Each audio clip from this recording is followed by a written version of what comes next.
Politico called it cable carnage. CNN's town hall with Donald Trump, who used the 70-minute forum in front of a friendly audience of likely New Hampshire Republican voters to double down on election fraud lies, called January 6th, 2021 a beautiful day, and at times personally attacked moderator Kaitlan Collins, who often had trouble getting a word or a fact check in edgewise, including when she asked Trump about a jury's decision to hold him legally liable for sexually abusing writer E. Jean Carroll. They said he didn't rape her.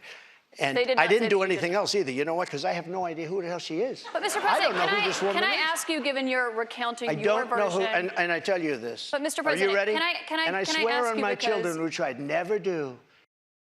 After the town hall, CNN said in a statement tonight, Kaitlan Collins exemplified what it means to be a world-class journalist. She asked tough, fair, and revealing questions, and she followed up and fact-checked President Trump in real time to arm voters with crucial information about his positions as he enters the 2024 election as the Republican frontrunner. That is CNN's role and responsibility, to get answers and hold the powerful to account. But try as she might, it wasn't clear Collins actually managed to do either of those things.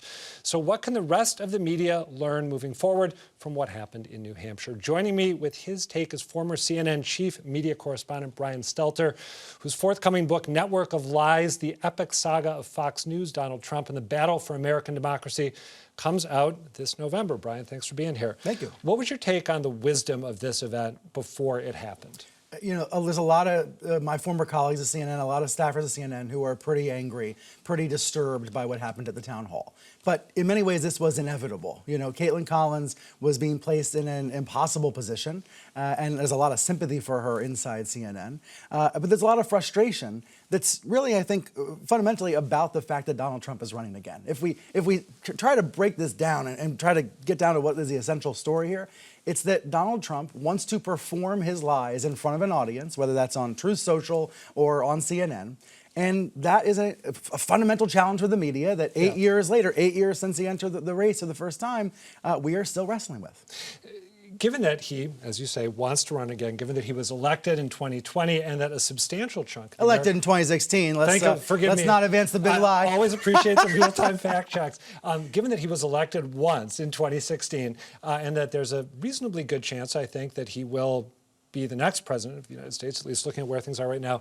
When we talk about whether the media should cover him differently, whether we should be more critical, whether we should deny him a platform, are we, in a sense, asking if the media should step in and tell the American electorate as a whole, we don't trust you to do the job. We're going to curate for you. We're going to substitute our judgment for yours. And if so, isn't that somewhat problematic? And some journalists do feel that way. You can see it in the more opinionated corners of the American media saying, do not let this man have power again. He will hurt you. That is clearly the message from the actually liberal media in the country. Meanwhile, there's an actually conservative media, led by Fox, that is making its peace with a future Donald Trump candidacy or a present candidacy and maybe a future presidency. And then in between, in the middle, are the CNNs, and that's where the struggle is, That's where the struggle is. With the Boston Globes and the CNNs and the APs and the New York Times, what do you do? How do you handle this man? And I think it's a lot easier, frankly, for print and digital than it is for television. That's why this controversy about the town hall has erupted, because sometimes great television is not great journalism. And that, I think, is the challenge in covering Donald Trump. Frankly, I thought the town hall was great television. I watched it. I was fascinated by it.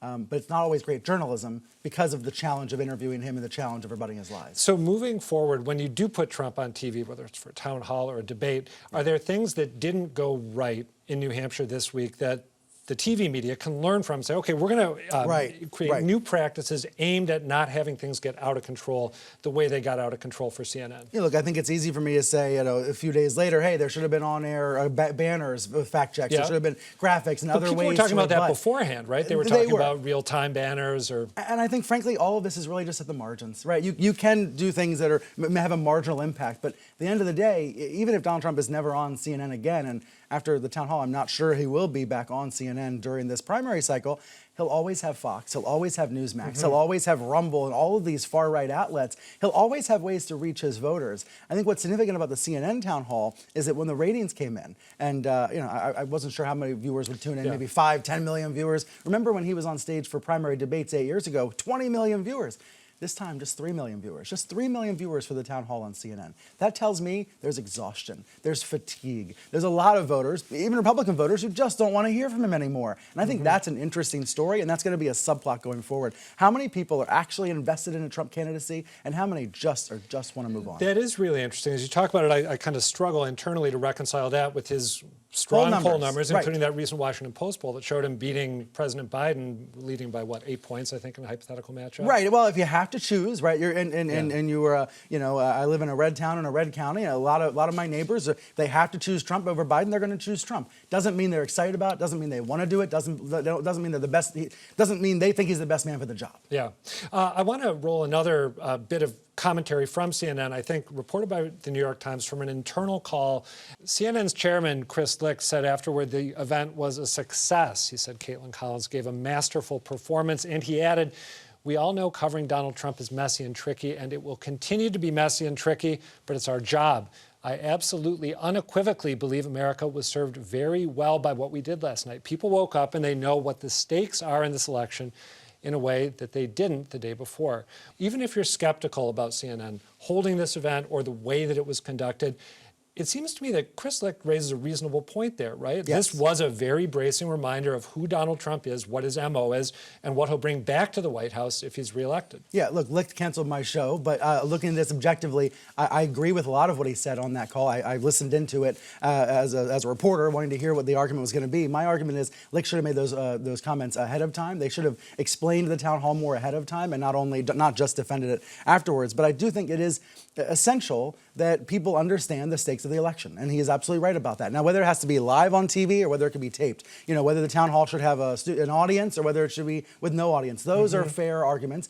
I think the reality, though, is Trump wanted an audience. He wanted fans in the room. He wanted, a female moderator. There's certain things that he probably wanted to get out of this because he wants to perform, in a certain way. He wasn't going to sit down and just have an interview like this because it wouldn't be on his terms and he wouldn't have as much of an advantage. Right, so, fundamentally, CNN had to meet him where he wanted to be met. I think going forward, we just have to recognize the problem at the end of the day, the challenge here is not necessarily the media or CNN or any of the executives.